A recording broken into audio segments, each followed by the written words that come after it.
di belakang saya semua katinting udah lalu lalang, memang lagi latihan dulu untuk nantinya perlombaan supaya nanti nggak kaget ngelihat treknya ya Bang ya. Nah tapi kalau saya masih ngecek dulu nih, jejak petualang Trans 7. Ikuti jejak saya, jejak petualang. Sebelum mengikuti pertandingan, peserta bisa memodifikasi mesin katingting agar laju semakin cepat dan bisa menjadi juara.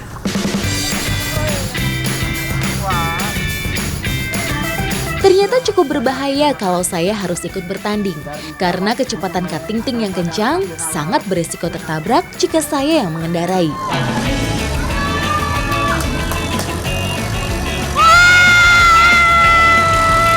Balap katingting merupakan rangkaian dari pesta nelayan masyarakat pesisir ujung Loe Bulukumba. Pertandingan ini rutin diadakan 1 tahun sekali.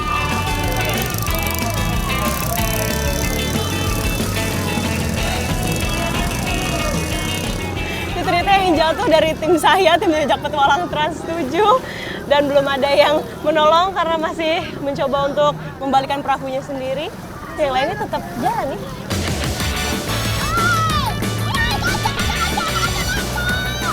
Jadi perahunya saya baru tahu itu dinaikin lagi ke kapal karena mungkin terisi banyak air, jadi susah juga untuk dinyalainnya lagi. Makanya dinaikin ke perahu supaya lebih aman lagi orang yang ngendarin katintingnya.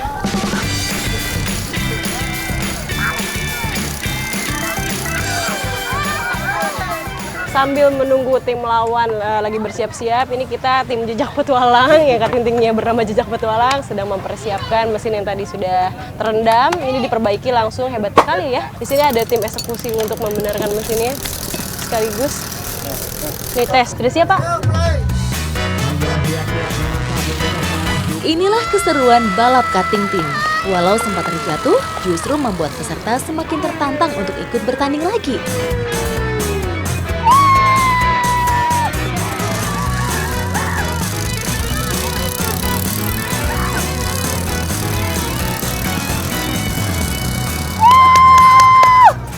Jadi perlombaannya mulai dari start, nanti di sana di ujung dikasih tanda yang bendera warna biru, nanti akan berputar dan putarannya itu harus selama 3 kali.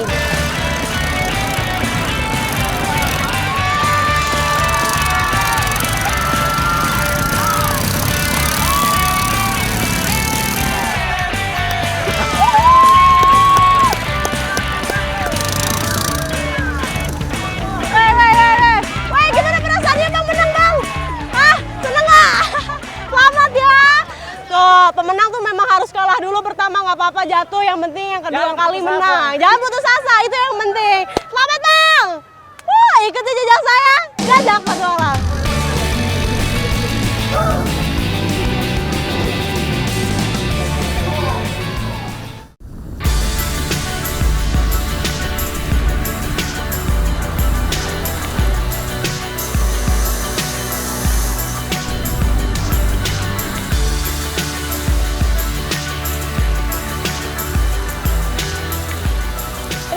Udah sampai di spotnya untuk mencari teripang, dan memang benar ini di sini pasir, semua pasir putih. Ada beberapa karangnya tapi jarang-jarang ya Om ya, tidak sempit gitu.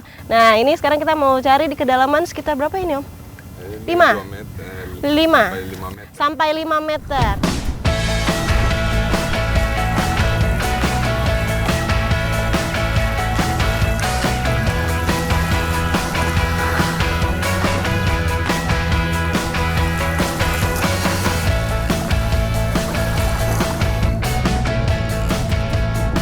Besar banget. Ini adalah teripang pertama yang saya dapetin. Ini adalah jenis teripang donga. Jadi memang ukurannya bisa besar, bahkan bisa ada yang lebih besar dari ini ya Bang. Ini lucu banget ketika kita pegang terus kita angkat dari dasar laut. Ini seperti gendong kucing. Teripang atau timun laut merupakan hewan avertebrata yang dapat dikonsumsi. Populasi teripang di perairan Indonesia sangat banyak. Dari sekitar 1.200 jenis teripang yang ada di dunia, 10%-nya berada di Indonesia. Tepat berada di bawah saya. Banyak sekali teripang, tapi jenisnya berbeda dengan yang tadi. Ini saya mau coba ambil. Laswata atau disebut juga teripang hitam memiliki nama latin Holoturia atra.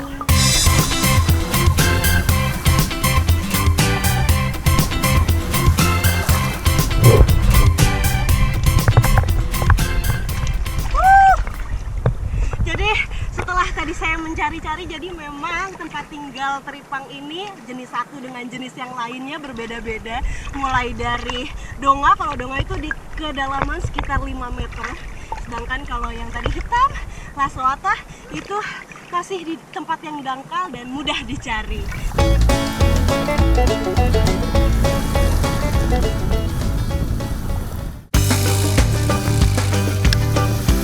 Indonesia kaya akan beragam jenis sajian kuliner khas.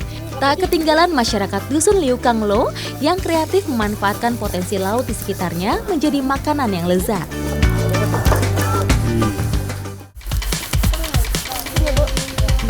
Nah, teripang yang telah dibersihkan pun siap untuk direbus.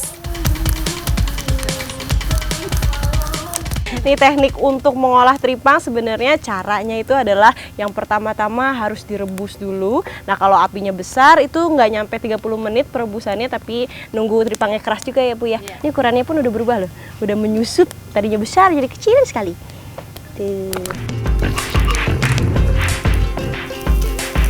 Nah sekarang saatnya memasak palu kari. Pertama tumis bumbu, lalu masukkan potongan teripang.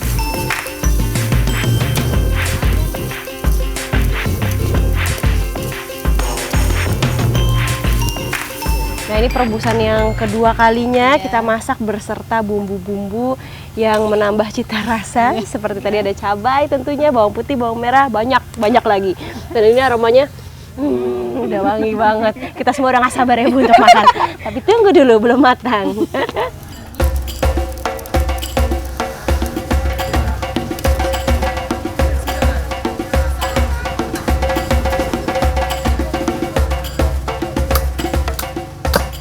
Rasa dari teripangnya sebenarnya bumbunya itu enak sekali, pori kari. Cuma kekenyalan dari teripangnya ini sendiri sangat kenyal sehingga susah untuk dikunyah ya Bu.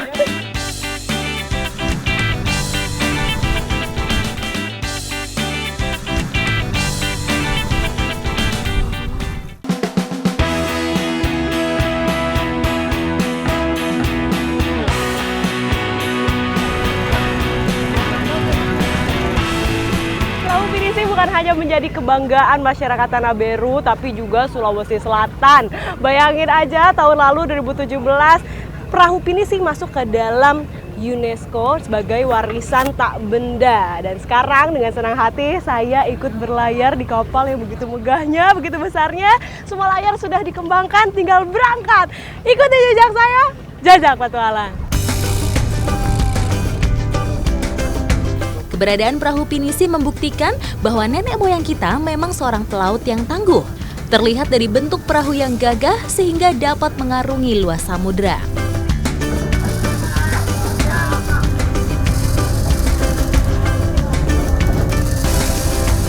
Oke, jadi tiang-tiang di setiap pinisi itu dan juga layarnya ada filosofinya sendiri. Nah, termasuk dari tiangnya ada 2 kalau menurut cerita masyarakat, bermakna sebagai 2 kalimat syahadat, dan ada 7 helai lembar dari layarnya itu sendiri mengartikan ayat yang ada di surat Al-Fatihah. Awalnya, layar perahu pinisi sangat berperan sebagai pendorong laju perahu. Namun, seiring dengan berkembangnya zaman, saat ini perahu pinisi menggunakan mesin dan layarnya berperan sebagai tenaga cadangan.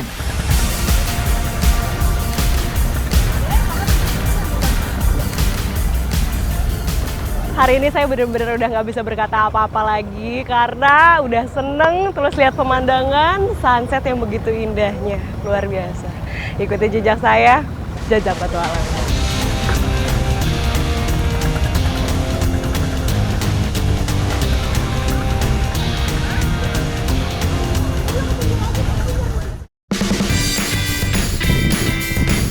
Salah satu sentra pembuatan perahu pinisi terletak di Kampung Tanah Beru, Bulukumba.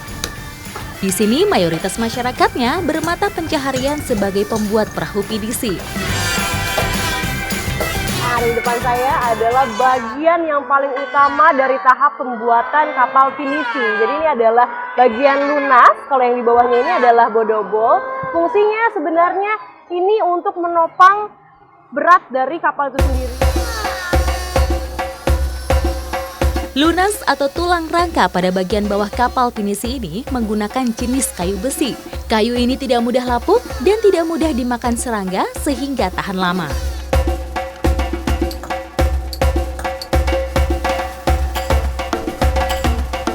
Pembuatan kapal pinisi ini memang melalui proses yang panjang. Bahkan biasanya dibutuhkan waktu hingga bertahun-tahun untuk menyelesaikan satu kapal hingga siap berlayar. Nah, ini salah satu pemasangan bodinya atau dinding-dindingnya. Karena ini ada sedikit ruang, jadi kita harus merapatkannya lagi. Ya. Tapi selain dipukul, caranya ini dikunci. Ya, dikunci. Dikunci ini namanya.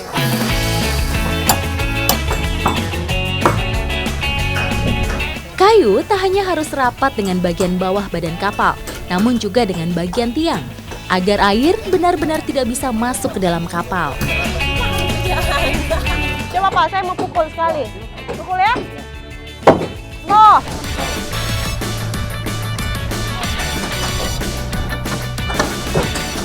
Nah, ini tahapan selanjutnya masuk ke tahapan pemasangan gading atau tulang. Nah, jadi memang kalau untuk masyarakat di sini dipakainya memang hanya dua jenis kayu, yaitu kayu pude dan juga kayu beti.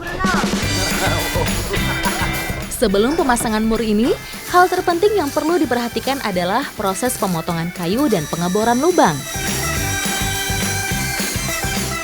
Ini untuk pembuatan dari gadingnya sampai pemasangan itu membutuhkan waktu yang cukup lama.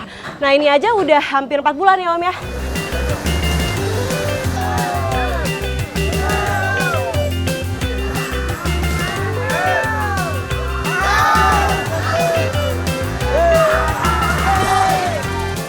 Momen yang saya tunggu-tunggu yaitu anyorong lopi atau menarik perahu untuk pertama kalinya ke laut. Dan ini masyarakatnya rame banget. Ini bisa sampai puluhan orang bahkan yang narik.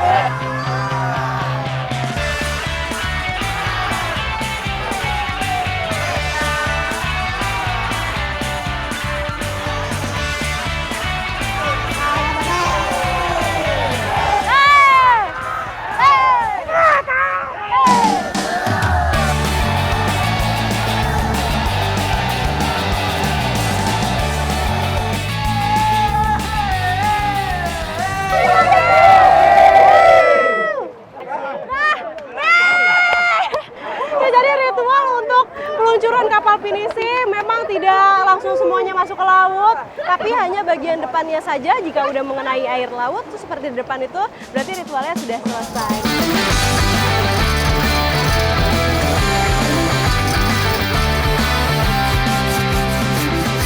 Jadi ini adalah tahap terakhir untuk proses pembuatan dari kapal pinisi, yaitu untuk mendirikan tiang. Kalau yang di atas itu harus lebih rendah dibandingkan yang di depan. Yang di depan itu harus lebih tinggi. Nah, ini makanya sekitar 12 meter. Kalau yang di atas itu 8 meter. 8 meter.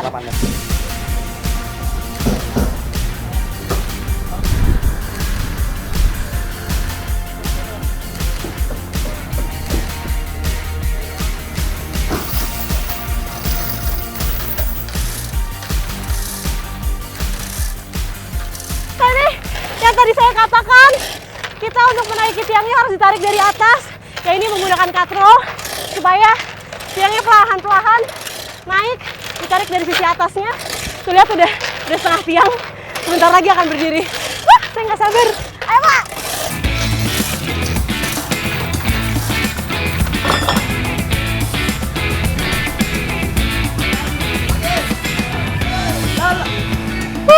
Akhirnya selesai juga rangkaian dari tahap akhir pembuatan kapal pinisi. Ini di belakang saya tiangnya sudah berdiri dengan tegak. Dan di samping saya ini adalah contoh pinisi yang memang sudah bisa dipakai, sudah bagus, sudah rapi, tinggal jalan aja. Harapan saya sih semoga saja ke depannya pembuatan kapal pinisi ini tetap dilirik oleh wisatawan bahkan dunia. Tetap ikuti jejak saya, jejak petualang.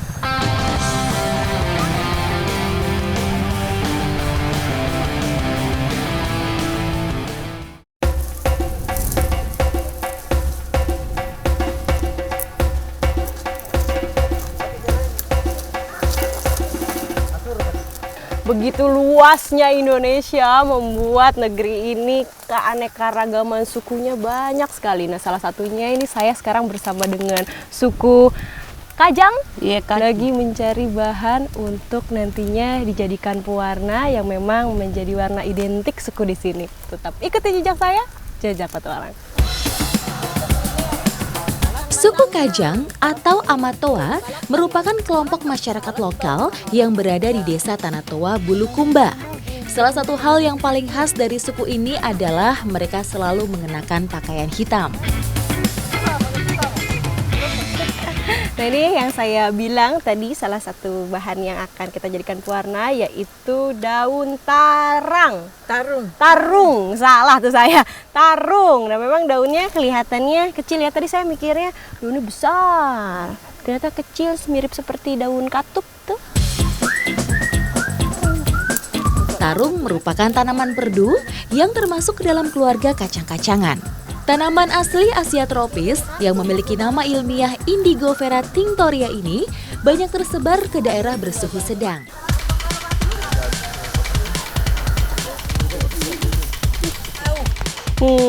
Ini wangi daunnya walaupun baru dipetik, tapi sudah kecium aromanya.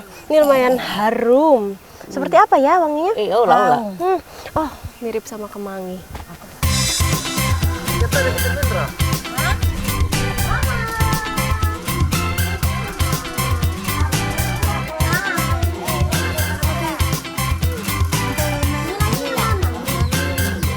Nah, daun tarung yang tadi sudah kita ambil ini langsung dimasukkan ke dalam air dan direndam selama 1 malam.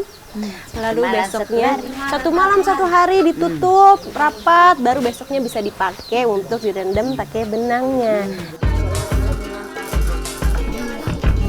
Iya. Ini harus sambil diperas-peras lagi supaya kandungan di dalam daunnya keluar.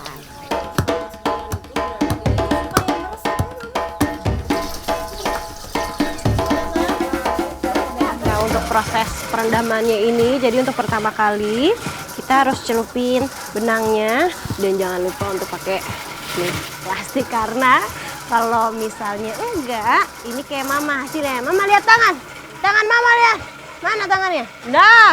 Nah ini karena warnanya itu alami, jadi benar-benar pekat, susah banget hilangnya di kulit. Ini mama sudah berapa lama tangannya? Sudah lama ya, bertahun-tahun, bertahun-tahun tidak bisa hilang.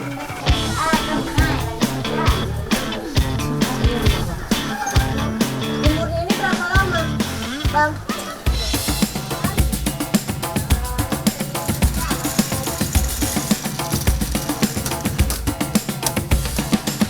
ini proses selanjutnya setelah benangnya sudah siap untuk dipintal. Ini kita langsung pintal saja dan baru sekali saya nyobain langsung salah. Benangnya kusut, ternyata nggak segampang yang dilihat. Jadi kalau di sini kan memang ciri khasnya itu kainnya motifnya hanya garis-garis saja. Nah, di antara satu garis ke garis lain itu ada ukurannya. Jadi ada batasnya, hanya sebesar-besar ini nih. Ini jadi semacam penggaris yang memang sudah diukur pas untuk penanda dari garis satu ke garis lain. Karena motifnya yang sederhana, untuk menenun kain sarung ini tidak butuh waktu lama, sekitar 1 hingga 2 bulan. Sarung hitam khas suku Kajang ini dikenal dengan sebutan tope leleng.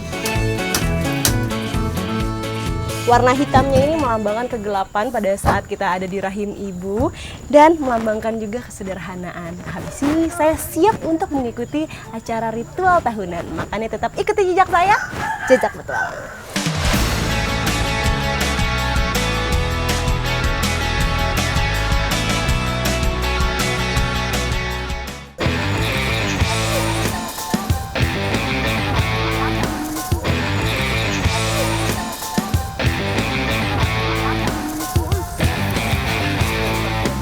Selamat datang di ritual adat tahunan atau Andi Ngingi. Nah, ini uniknya lagi kalau di sini setiap ada acara adat Andi Ngingi, semua ibu-ibu itu harus bawa makanan untuk nantinya akan dimakan bersama.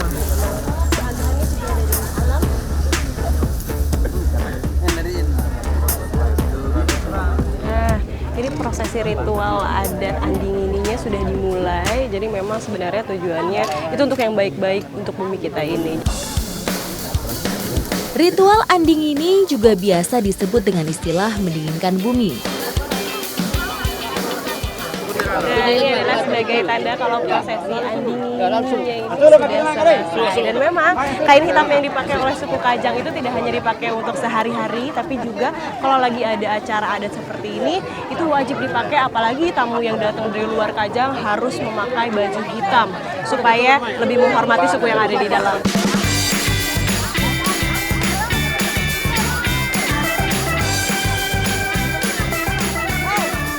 Di belakang saya semua rebutan. Nah itu tuh sebenarnya memang udah didoain. Jadinya orang-orang tuh banyak banget yang minta untuk dibawa pulang supaya doanya itu sampai di rumah. Dan ini saya baru pertama kali untuk nyobain kukus leleng.